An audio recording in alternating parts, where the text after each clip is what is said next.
nous rejoint depuis la ville de Jubail, Fadl El-Bouaïnain, membre de l'Assemblée consultative. Bienvenue parmi nous, professeur Fadl, sur la chaîne Al-Ikhbariya, ici à Riyad, pour introduire notre discussion sur les investissements dans les secteurs du Hajj et de la Umrah. Nous voulions connaître en premier lieu les dépenses engagées par l'Arabie Saoudite pour servir les pèlerins qui accomplissent le Hajj et la Umrah chaque année. Au nom d'Allah, le tout miséricordieux, le très miséricordieux, je commence par adresser mes plus sincères félicitations à Sa Majesté le serviteur des deux mosquées sacrées et à Son Altesse royale le prince héritier suite au bon déroulement de ce Hajj. Ce formidable succès résulte des efforts effectués par toutes les instances gouvernementales et de la supervision directe du prince héritier qui a dirigé toutes les étapes de ce Hajj et qui s'est terminé par le succès que nous voyons aujourd'hui par la grâce d'Allah le Très-Haut.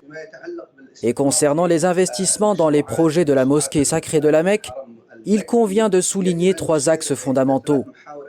Le premier axe concerne les dirigeants saoudiens.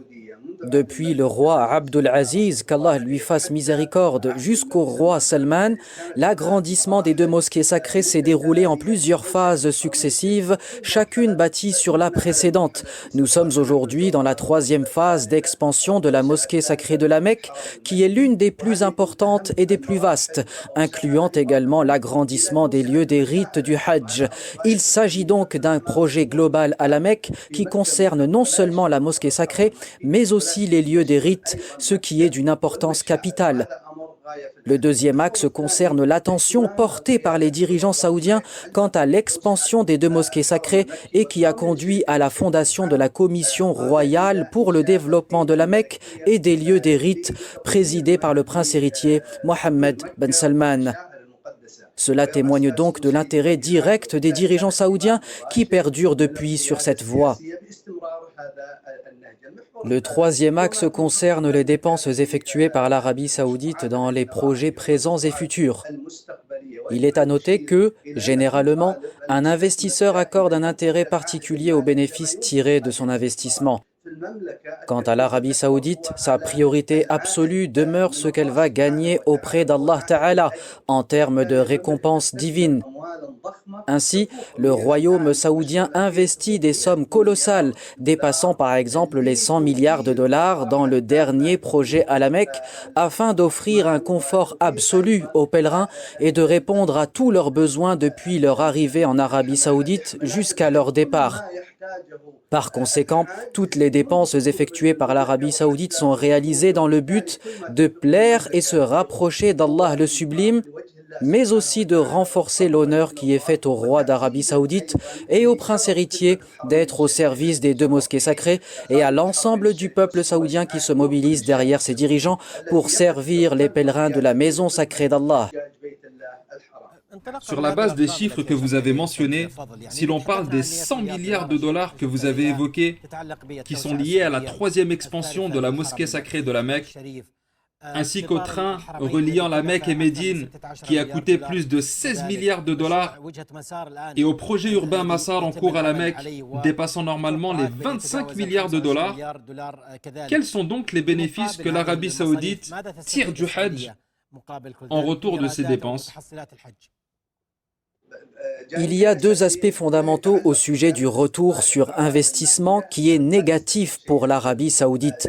Les caisses de l'État n'en tirent aucun bénéfice car il n'y a que des dépenses qui sont consacrées aux deux mosquées sacrées et aux services offerts aux pèlerins et qui surpassent de très loin les revenus qu'elles pourraient générer.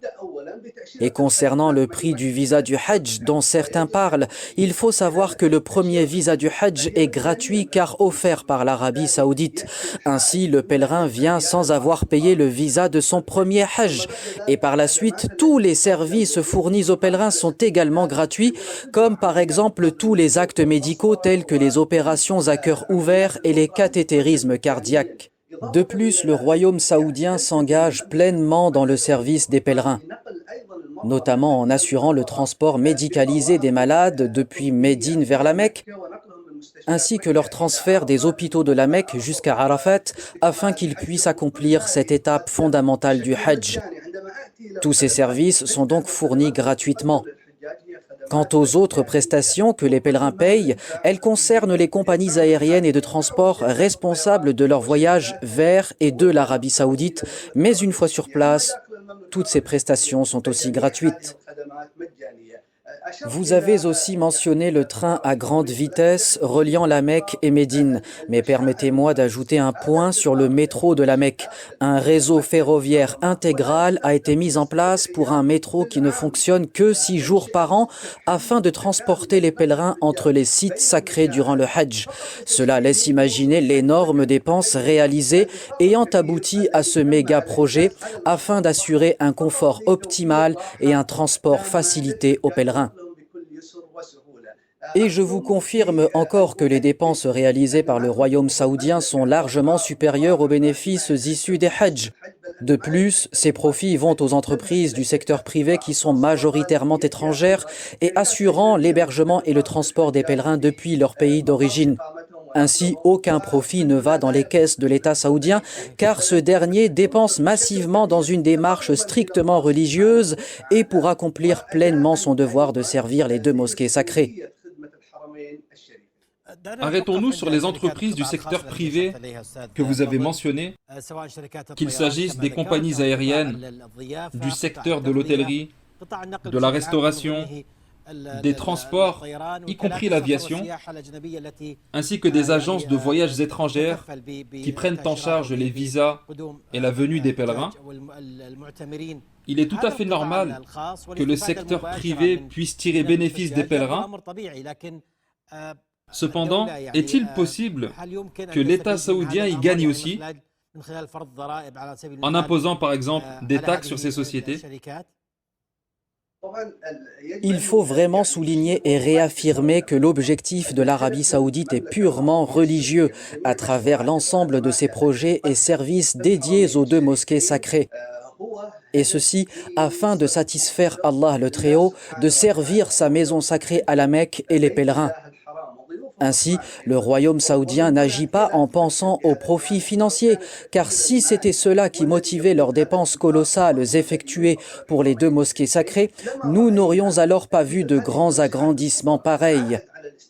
Le retour sur investissement pour le gouvernement saoudien est quasi nul et en ce qui concerne les caisses de l'État, rien de ce que nous voyons aujourd'hui ne leur revient, alors qu'il aide tous les pèlerins à accomplir le Hajj dans les meilleures conditions.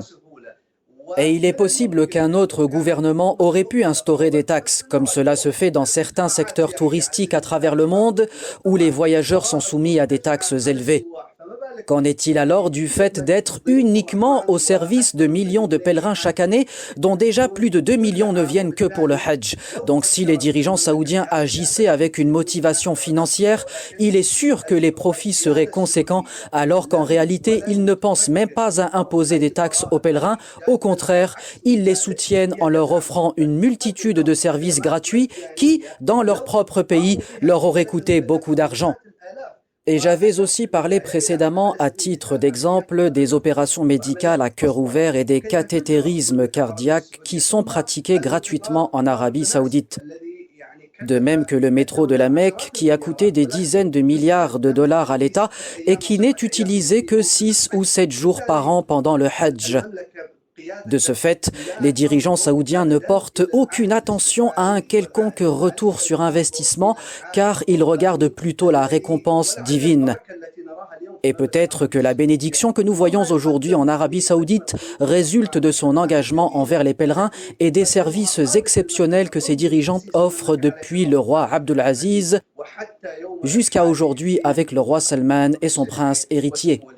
Si l'Arabie saoudite considérait le Hajj sous un angle strictement économique, et nous finirons sur ce sujet-là, elle pourrait, en réponse aux interrogations sur la rentabilité du Hajj, adopter une approche totalement différente.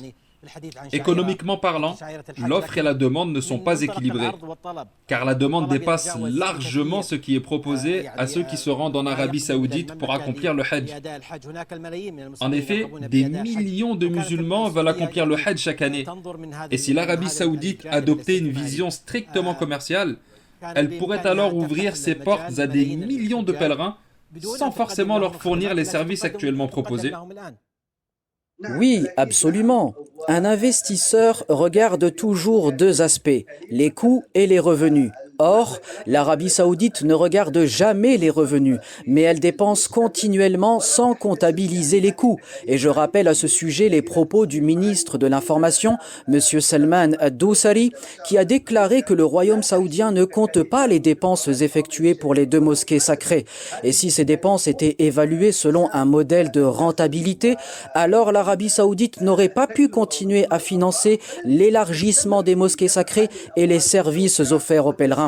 Cela dit, sa seule préoccupation est d'investir pour le bien des pèlerins sans tenir compte des profits.